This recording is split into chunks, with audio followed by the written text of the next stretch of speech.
Hello students, हमारे परमाणु संरचना वाले अध्याय में हम बोर मॉडल को पढ़ रहे थे।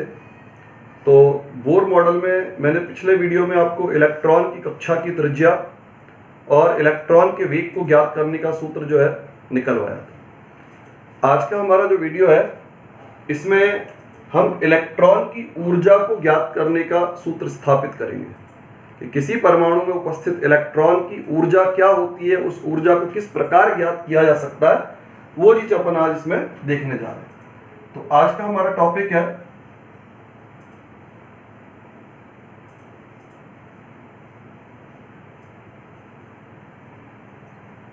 इलेक्ट्रॉन की ऊर्जा।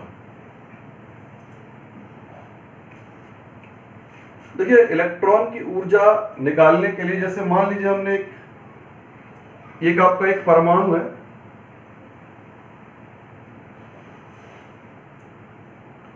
और ये परमाणु के केंद्र पर नाभिक है और ये है इधर पर अनंत।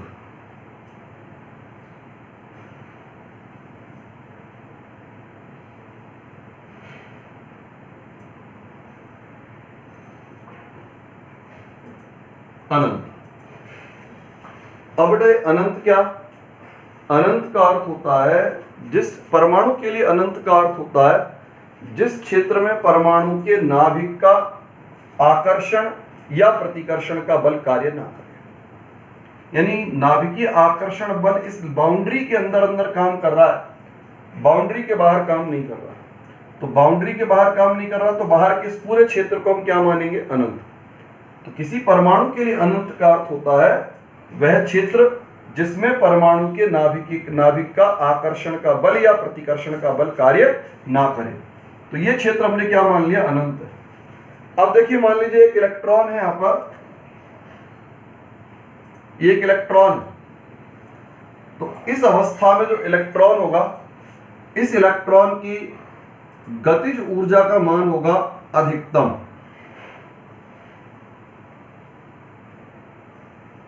गतिज ऊर्जा का मान क्या होगा? अधिकतम होगा।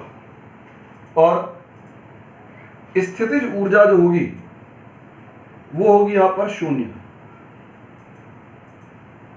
शून्य क्यों?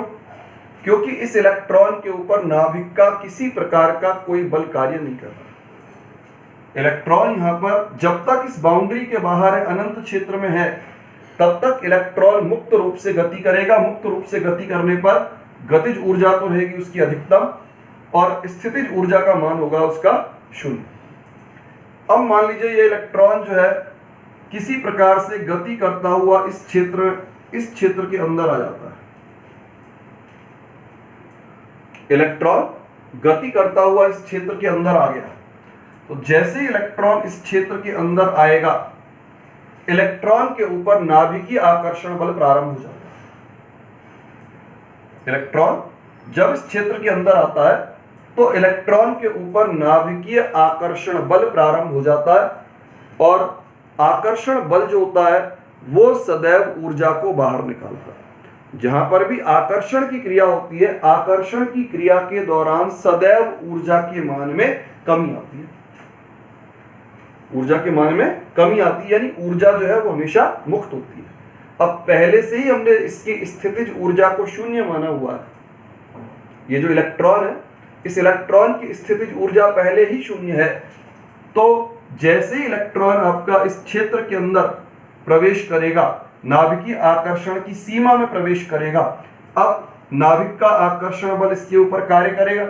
आकर्षण बल कार्य करने का अर्थ है इलेक्ट्रॉन के द्वारा ऊर्जा को त्यागा जाएगा। ऊर्जा में इसकी स्थितिज ऊर्जा जो पहले से शून्य थी, इलेक्ट्रॉन की स्थितिज ऊर्जा जो पहले से शून्य थी, वो इस क्षेत्र में आने के बाद क्या हो जाएगी?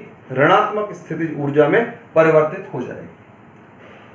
जब तक इलेक्ट्रॉन अनंत क्षेत्र में है तब तक इलेक्ट्रॉन पर नाभिक का किसी प्रकार का कोई बल कार्य नहीं करेगा। यानी इलेक्ट्रॉन मुक्त अवस्था में गति करता रहेगा और जब मुक्त अवस्था में गति करता है तो गतिज ऊर्जा का मान अधिकतम और स्थितिज ऊर्जा का मान होता है शून्य। अब ये गति करता हुआ इलेक्ट्रॉन किसी तरह से नाभिकीय आकर्षण के क्षेत्र में प्रवेश कर गया जैसे ये नाभिकीय आकर्षण के क्षेत्र में प्रवेश करेगा, नाभिक इसको अपनी ओर खींचने का प्रयास करेगा, नाभिक इसे अपनी ओर खींचेगा, यानी आकर्षण बल कार्य करेगा। और आकर्षण की जो क्रिया होती है वो सदैव ही ऊष्माक्षेपी क्रिया होती है, यानी आकर्षण की क्रिया के दौरान हमेशा ऊर्जा मुक्त होती है। तो अब जो स्थितिज ऊर्जा पहले ही शून्य थी, अब वो और भी कम होगी, क्योंकि ऊर्जा मुक्त होगी तो ऊर्जा में कमी आएगी। तो ऊर्जा में कमी आने का मतलब है इस क्षेत्र में आने के बाद स्थितिज ऊर्जा का मान क्या हो जाएगा? ऋणात्मक हो जाएगा। अंदर के क्षेत्र में आने के बाद इलेक्ट्रॉन की जो स्थितिज ऊर्जा होगी वो क्या होगी? ऋणात्मक। अब कुल ऊर्जा इलेक्ट्रॉन की या कक्षा की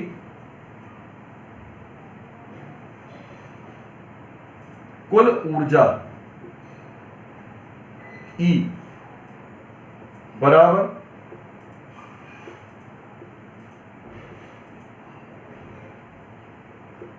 स्थितिज ऊर्जा प्लस गतिज ऊर्जा। किसी इलेक्ट्रॉन की या इलेक्ट्रॉन की कक्षा की ऊर्जा उस इलेक्ट्रॉन की स्थितिज ऊर्जा और उस इलेक्ट्रॉन की गतिज ऊर्जा, इन दोनों प्रकार की ऊर्जाओं के योग के बराबर। हम यहां पर इसमें ये कल्पना कर रहे हैं कि एक परमाणु है, केंद्र पर नाभिक है, ये डॉटेड लाइन जो है इसके बाहर का क्षेत्र हमने अनंत माना, कोई इलेक्ट्रॉन अनंत पर है। अनंत पर होने का मतलब इलेक्ट्रॉन पर नाभिक का कोई बल कार्य नहीं करेगा। जब नाभिक का कोई बल कार्य नहीं करता तो इलेक्ट्रॉन मुक्त रूप से गति करेगा, और मुक्त रूप से गति करने का अर्थ हुआ उसकी गतिज ऊर्जा अधिकतम और स्थितिज ऊर्जा का मान शून्य। अब ये गति करता हुआ इलेक्ट्रॉन आपका नाभिकीय आकर्षण की सीमा के अंदर आ गया। जैसे ये नाभिकीय आकर्षण की सीमा में आएगा, नाभिक इसे अपनी ओर खींचने का प्रयास करेगा, नाभिक इसके ऊपर आकर्षण बल लगाएगा। तो आकर्षण बल लगना मतलब ऊर्जा में कमी होना, स्थितिज ऊर्जा के मान में कमी होना। तो जो स्थितिज ऊर्जा पहले शून्य थी, अब वो और घटेगी, मतलब किस रूप में आएगी? ऋणात्मक रूप में परिवर्तित होगी। अब बेटा इलेक्ट्रॉन की कुल ऊर्जा जो होती है वो इलेक्ट्रॉन की स्थितिज ऊर्जा और उसकी गतिज ऊर्जाओं के योग के बराबर। अब यहां पर देखिए, स्थितिज ऊर्जा का फॉर्मूला होता है आपका Ze² upon R minus Ze² upon R। ये स्थितिज ऊर्जा का फॉर्मूला है, और प्लस 1/2 mv²। बेटा एक आपने स्थितिज ऊर्जा पढ़ी होगी mgh, वो mgh नहीं लगेगा यहां पर। आवेशित कण है, विपरीत आवेश है, आवेशों के मध्य में जो स्थितिज ऊर्जा होती है, आवेशों के मध्य की जो स्थितिज ऊर्जा होती है वो आवेशों के गुणनफल और आवेशों के गुणनफल, ये तो हो गया इसके आवेश का गुणनफल, और ये हो जाएगा बेटा आवेशों के मध्य की दूरी। आवेश का गुणनफल कैसे निकला? देखो इसको पहले देख लीजिए आप। स्थितिज ऊर्जा बराबर आवेश का गुणनफल अपॉन दूरी। देखिए नाभिक है और इलेक्ट्रॉन है। बेटा नाभिक का आवेश होता है Z इंटू E। E मतलब प्रोटॉन का आवेश, E मतलब प्रोटॉन का आवेश, और Z मतलब प्रोटॉनों की संख्या। नाभिक का कुल आवेश हो गया Z इंटू E, और इलेक्ट्रॉन का आवेश हो गया E। तो आवेशों का गुणनफल कितना हो गया? Ze², और दोनों के मध्य की दूरी हो गई R। तो ये हो गया आपका Ze² अपॉन R। और ऋण चिन्ह के कारण मैं आपको पहले ही स्पष्ट कर चुका हूं कि अनंत क्षेत्र में स्थितिज ऊर्जा शून्य थी। जैसे ही नाभिकीय आकर्षण की सीमा में इलेक्ट्रॉन प्रवेश करेगा उसकी स्थितिज ऊर्जा और घटेगी। अब जीरो के बाद और कमी को हम किसके चिन्ह के माध्यम से व्यक्त करेंगे? ऋण चिन्ह के माध्यम से स्थितिज ऊर्जा में कमी को व्यक्त कर रहे हैं। ये ऋण चिन्ह क्या व्यक्त कर रहा है कि इलेक्ट्रॉन की स्थितिज ऊर्जा नाभिकीय आकर्षण के क्षेत्र में होने के कारण से माइनस में। तो इस तरह से हम यहां पर स्थितिज ऊर्जा की गणना कर रहे हैं। स्थितिज ऊर्जा जो है आवेश का गुणनफल बटे आवेशों के मध्य की दूरी के बराबर। अब बेटा देखिए, बोर की प्रथम परिकल्पना से, बोर की प्रथम परिकल्पना mv² is equal Ze² upon R। तो अब बेटा आप इसके मान को रखें। देखो E की जगह E, Ze² upon R plus 1/2 के स्थान पर 1/2 और mv² के स्थान पर हो गया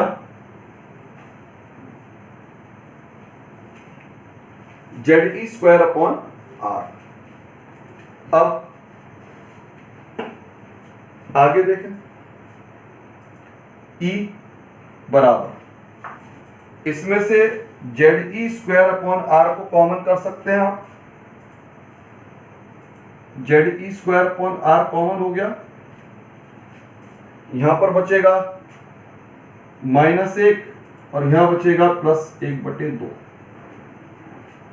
अब इसको आगे हल किया जाए तो E बराबर -1/2 Ze² अपॉन R।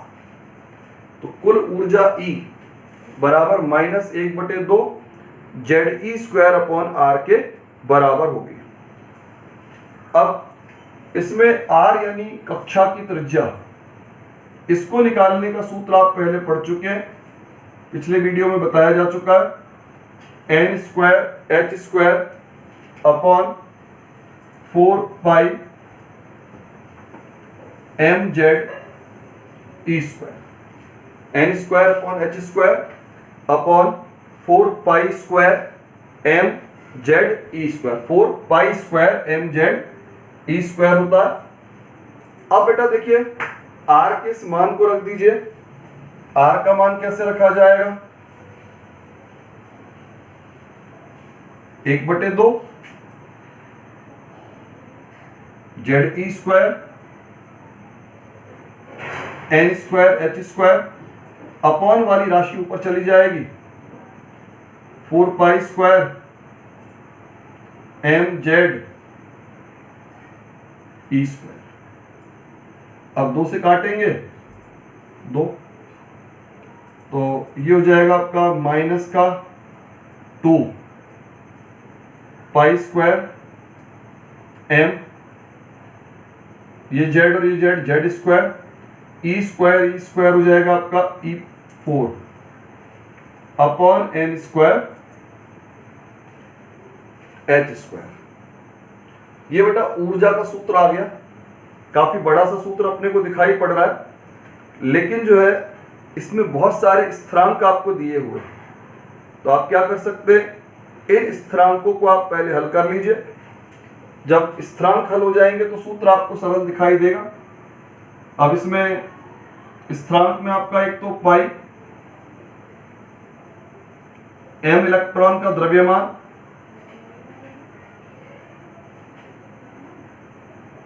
फिर E आपका इलेक्ट्रॉन या प्रोटॉन का आवेश,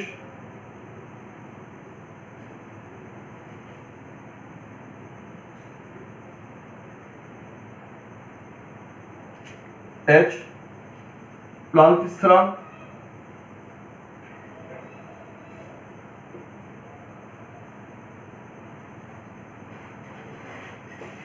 अर्घ से। अच्छा, इनमें हम पहले स्थिरांकों को अलग कर लें।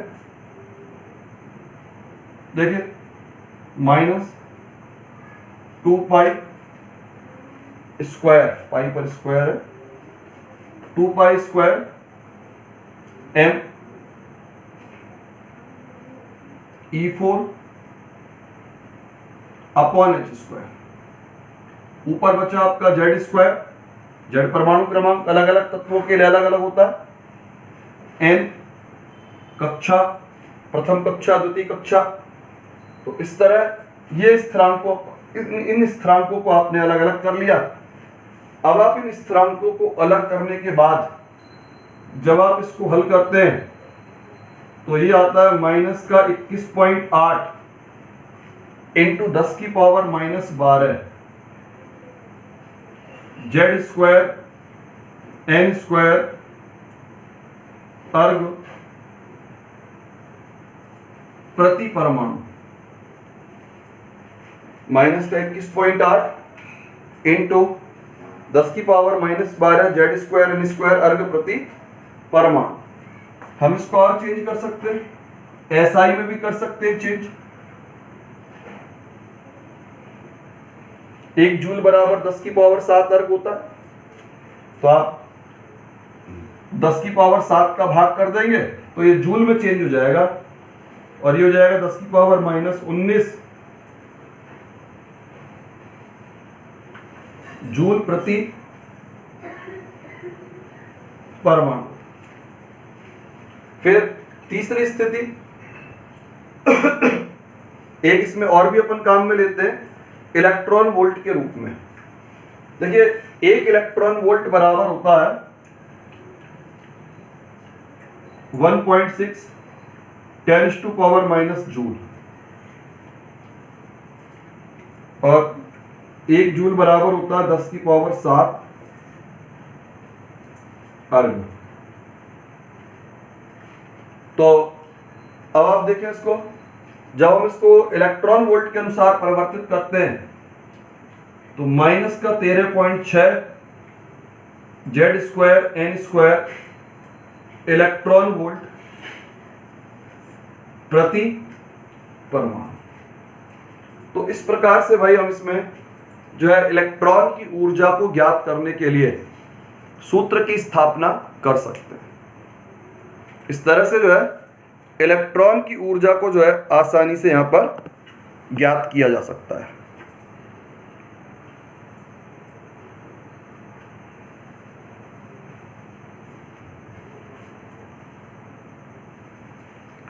अब बेटा इसके बाद में जो है इससे संबंधित अपन एक छोटा सा प्रश्न देखते हैं।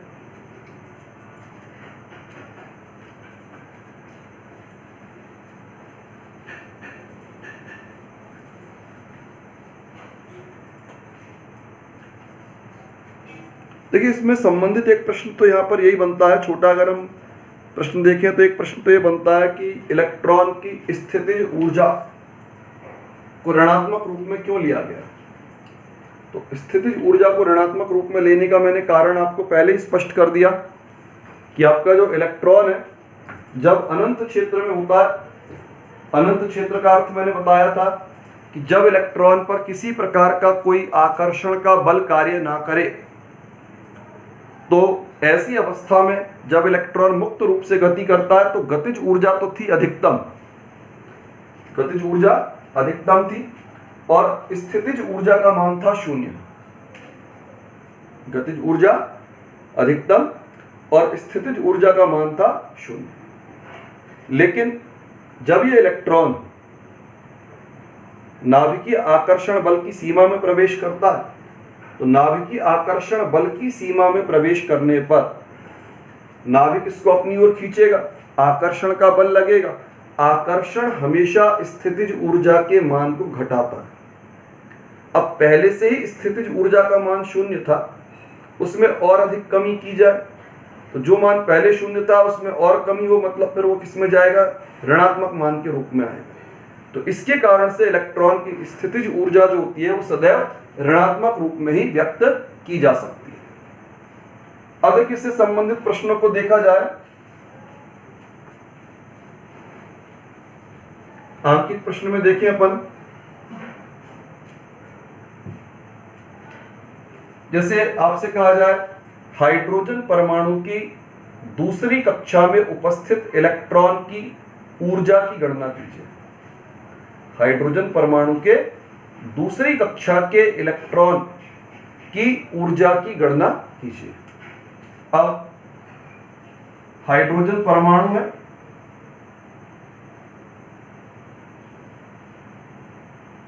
और दूसरी कक्षा के इलेक्ट्रॉन के लिए ऊर्जा की गणना करनी है आपको। कैसे निकालेंगे आप ऊर्जा? अब जो आपको आसान तरीका दिखता है, जिसमें भी आप निकालना चाहे, 3 तरीके मैंने बताए आपको। अर्घ के रूप में निकाल सकते हैं, जूल के रूप में व्यक्त कर सकते हैं, इलेक्ट्रॉन वोल्ट के रूप में व्यक्त कर सकते हैं। तो जब तक आपसे कोई विशेष यूनिट ना पूछी जाए, विशेष मात्रक में ना पूछा जाए, तब तक तो आप इलेक्ट्रॉन वोल्ट में हल करिए उसको, क्योंकि इलेक्ट्रॉन वोल्ट में आपको कोई पावर का झंझट नहीं, आसान कैलकुलेशन हो जाती है इसकी। तो माइनस का 13.6 इंटू Z² अपॉन N²। अब इसमें Z का मान क्या रहेगा? 1, कारण हाइड्रोजन। हाइड्रोजन का परमाणु क्रमांक 1 होता है, यानी Z का मान हो गया 1, और N का मान हो गया 2, क्योंकि कक्षा कौन सी कह रहा है? दूसरी कक्षा का इलेक्ट्रॉन है, इसलिए N का मान होगा 2। तो माइनस 13.6, 1 का स्क्वायर, N हो गया आपका 2 का स्क्वायर, 13.6, और ये हो जाएगा सीधे अपॉन में 4। कितना हुआ ये? माइनस का 4 तिया 12, 1 बच जाएगा, 4 चौक 16 इलेक्ट्रॉन वोल्ट प्रति परमाणु। इलेक्ट्रॉन वोल्ट प्रति परमाणु।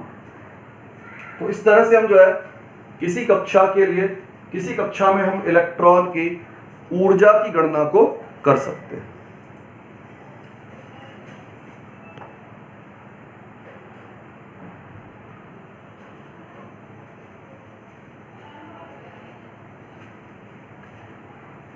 अब बेटा इसके बाद जो है एक छोटा सा प्रश्न और,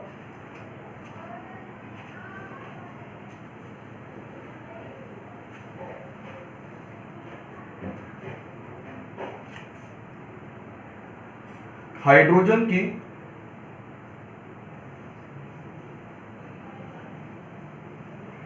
दूसरी व तीसरी कक्षा के इलेक्ट्रॉन के लिए ऊर्जा अनुपात